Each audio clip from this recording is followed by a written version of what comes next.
Imagine एक ऐसी दुनिया जहां इंसानियत की कोई वैल्यू नहीं है, जहां अमीर लोग सिर्फ अपना कचरा ही नहीं बल्कि गरीब लोगों को भी ट्रैश समझकर नीचे फेंक देते हैं। ऊपर वालों के लिए नीचे की दुनिया एक नरक है, एक अबिस जहां से कोई वापस नहीं आता। लेकिन उन्हें ये नहीं पता था कि जिस लड़के को वो आज कचरे की तरफ फेंक रहे हैं, वो कल वही कचरा उठाकर उनका पूरा एम्पायर जला देगा। नमस्कार दोस्तों, वेलकम बैक टू ओटाकू अड्डा। आज हम बात करने वाले हैं 2025 के one of the most underrated dark fantasy anime के बारे में। तो चलिए शुरू करते हैं। कहानी की शुरुआत होती है रूडो नाम के एक लड़के से। ये बाकी शोनन प्रोटैगनिस्ट्स की तरह हीरो बनने के सपने नहीं देखता। इसका शौक थोड़ा अजीब है। रूडो को कचरा कलेक्ट करना पसंद है। लोग उसे पागल कहते हैं, क्रिमिनल्स की औलाद कहते हैं, लेकिन रूडो का मानना है कि हर चीज में एक सोल होती है। अगर किसी चीज को कोई फेंक भी दे तब भी उसकी वैल्यू खत्म नहीं होती। रूडो की लाइफ में सिर्फ एक इंसान था जो उसे समझता था, उसका फॉस्टर फादर रेक्टो। रेक्टो ने रूडो को सिखाया था कि नफरत मत करो, बस सर्वाइव करो। वो दोनों गरीबी में रहकर भी खुश थे। रूडो अक्सर कचरे के ढेर में कुछ काम की चीजें ढूंढता रहता था, क्योंकि उसके लिए वो सिर्फ कचरा नहीं बल्कि किसी की यादें थीं। लेकिन इस एनिमे की दुनिया में खुशियां ज्यादा देर नहीं टिकती। एक दिन जब रूडो घर लौटता है तो उसे मिलती है रेक्टो की डेड बॉडी। सीन बहुत ही ब्रूटल था और इससे पहले समझ पाए वहां की सिक्योरिटी फोर्स वहां आ जाती है। वो रूडो की बात सुनने को तैयार ही नहीं थे। उन्होंने सीधा फैसला सुना दिया कि रूडो एक मर्डरर है। असल में रूडो को फ्रेम किया गया था। किसी पावरफुल इंसान ने रेक्टो को मारा और इल्जाम इस बच्चे पर डाल दिया। सजा मौत नहीं बल्कि उससे भी बदतर थी, उसे अबिस में फेंक दिया जाएगा। जब रूडो को उस क्लिफ से नीचे फेंका जा रहा था, उसकी आंखों में डर नहीं सिर्फ गुस्सा था। उसने ऊपर खड़े लोगों को देखा और कसम खाई कि अगर वो जिंदा बचा तो वो वापस ऊपर आएगा और उन सब अमीर लोगों से बदला लेगा जिन्होंने उसे फ्रेम किया। और फिर वो नीचे गिर गया। रूडो फाइनली लैंड करता है। ये जगह दी अबिस सच में नरक है। चारों तरफ सिर्फ माउंटेन्स ऑफ ट्रैश हैं और हवा में पॉइजन है। यहाँ की जमीन सड़ चुकी है और हर तरफ सिर्फ मौत की बू आती है। लेकिन यहाँ सिर्फ ट्रैश नहीं है, यहाँ मॉन्स्टर्स भी हैं। कचरे से बने हुए मॉन्स्टर्स जिन्हें ट्रैश बीस्ट्स कहा जाता है। वो रूडो पर हमला कर देते हैं। रूडो बिल्कुल अकेला था, कोई वेपन नहीं, कोई पावर नहीं, वो बस भाग रहा था। उसे लगा कि ये उसका एंड है। तभी एंट्री होती है एक मिस्टीरियस आदमी की जिसका नाम है एंजिन। एंजिन के पास एक अजीब सी ताकत थी। वो अपने अम्ब्रेला को एक पावरफुल वेपन में बदल सकता था।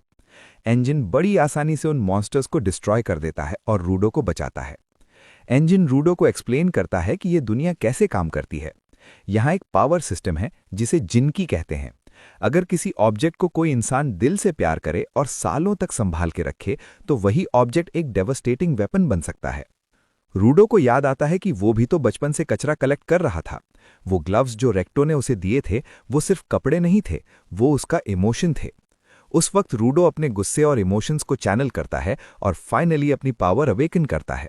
उसके ग्लव्स एक पावरफुल क्लॉ में बदल जाते हैं। अब वो सिर्फ एक कचरा उठाने वाला लड़का नहीं था, वो एक गिवर बन चुका था, एक ऐसा इंसान जो ट्रैश को वेपन बना सकता है। एंजिन रूडो की पावर देखकर इंप्रेस हो जाता है और उसे अपनी ऑर्गेनाइजेशन में इनवाइट करता है, जिसका नाम है द क्लीनर्स। इनका काम है अबिस को ट्रैश बीस्ट से बचाना। मजबूरी में रूडो उनके साथ जाने के लिए मान जाता है। इसके बाद रूडो की ट्रेनिंग शुरू होती है। पावर मिलना आसान है पर उसे कंट्रोल करना मुश्किल। रूडो का गुस्सा उसकी सबसे बड़ी ताकत भी है और सबसे बड़ी कमजोरी भी। हम देखते हैं कि रूडो बार बार फेल होता है। वो अपने ग्लव्स की पावर संभाल नहीं पाता और खुद को ही हर्ट कर लेता है। लेकिन वो हार नहीं मानता।